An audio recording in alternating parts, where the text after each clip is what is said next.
Start your journey today with Binance Crypto Exchange. Remember, this is the largest crypto exchange in the whole world. So you'll be able to trade Bitcoin for free. As you know, you can be able to hold over 600 cryptocurrencies on Binance. So you can hold, again, you can even trade.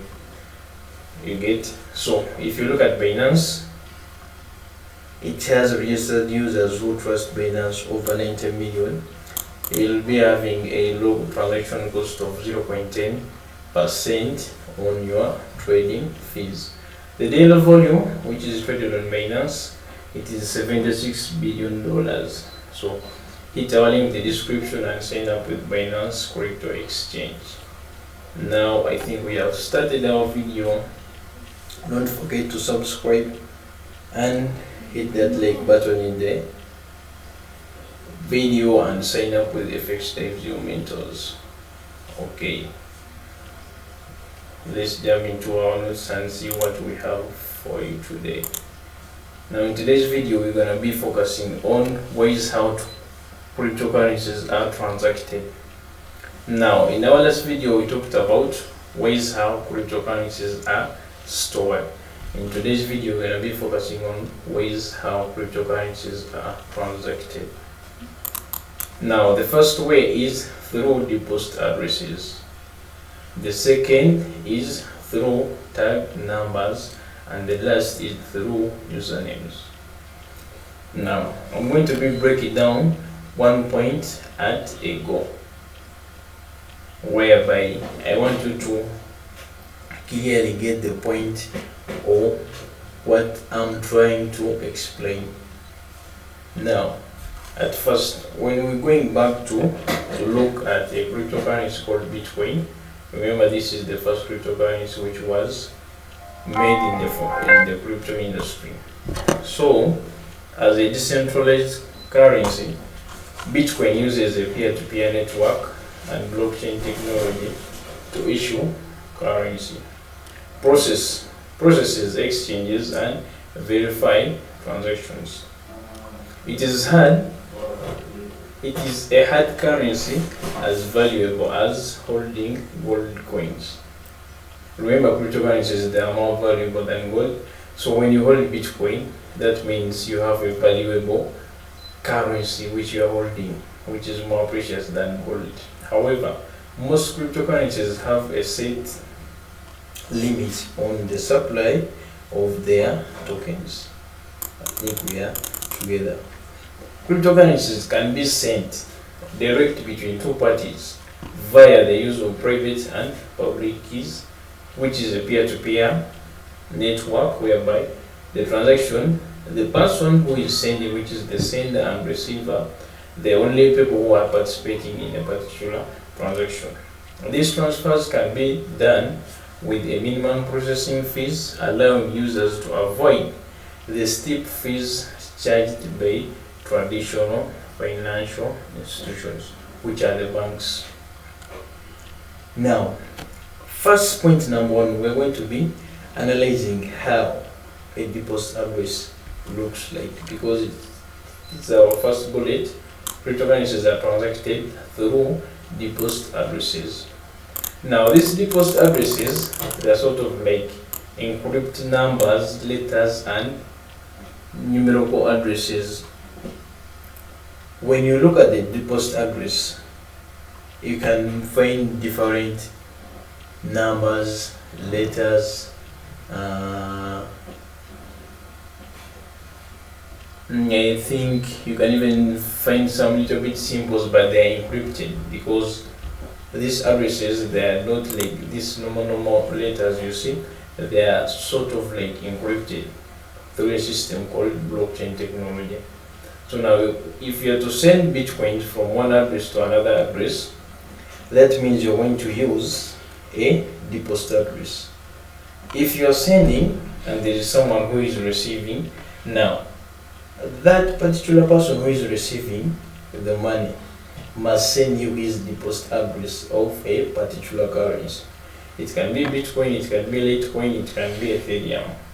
Now when you receive this deposit address, you is going to send money from your wallet or exchanger, you're going to copy the address being sent to you and paste it in your wallet or exchanger. We are going to make that particular transaction. So after pasting that address, you're going to click on send. Now after you clicking on the send button, that means now the transaction is processing. Now the sender or the receiver who has sent you the deposit address will have the confirmation in the blockchain explorer to see that in this different time frame I'll have received my money. So cryptocurrencies, they are sent in a way of using deposit addresses which are encrypted. Now the second point is, if you are to send cryptocurrencies, we have what we call tag numbers. Now tag numbers, a good example I can give you is Ripple. When you're sending or receiving Ripple, there is no way you can send Ripple without a tag number. So a tag number, it is like these are unique numbers which are also being encrypted through the system which they used to make Ripple. Now when I give you a brief introduction about Ripple, Ripple is a real-time global settlement network that offers instant, certain and low-cost international payments.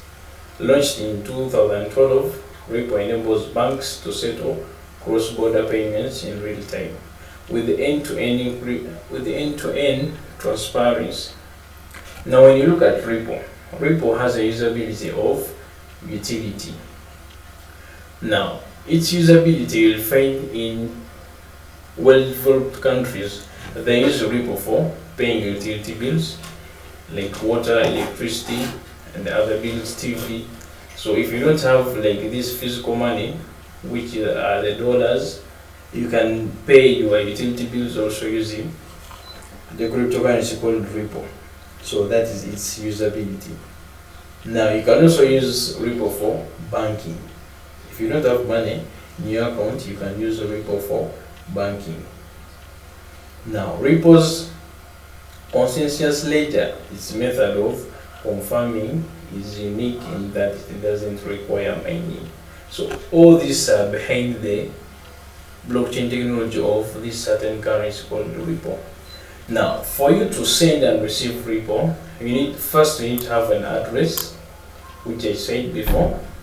Then the second part, you need to have a unique number, which are numbers, but still these numbers are encrypted through a blockchain technology. So for you to send and receive Ripple, you need to have this unique number plus the address. Another currency which I can give you as an example is BNB, which is Binance Coin. For you to send and receive Binance Coin, there is a deposit address whereby they need a MOMO number, MIMO. So that is the tag number I'm trying to talk about, plus the deposit address. Deposit address. So for you to transact Ripple and BNB, you need to have a deposit address plus a tag number. Then the last point, which is transacting cryptocurrency through username. Now this is not found in most of the exchanges. So there is an exchange called Crypto Bridge, whereby when you are sending cryptocurrencies, there is where you need to put in that username which you signed when you are opening up that particular exchanger. Let me say Brian. So for you to send money from your exchange to another exchanger, but you must make sure that even the receiver has that particular exchange which is called Crypto Bridge.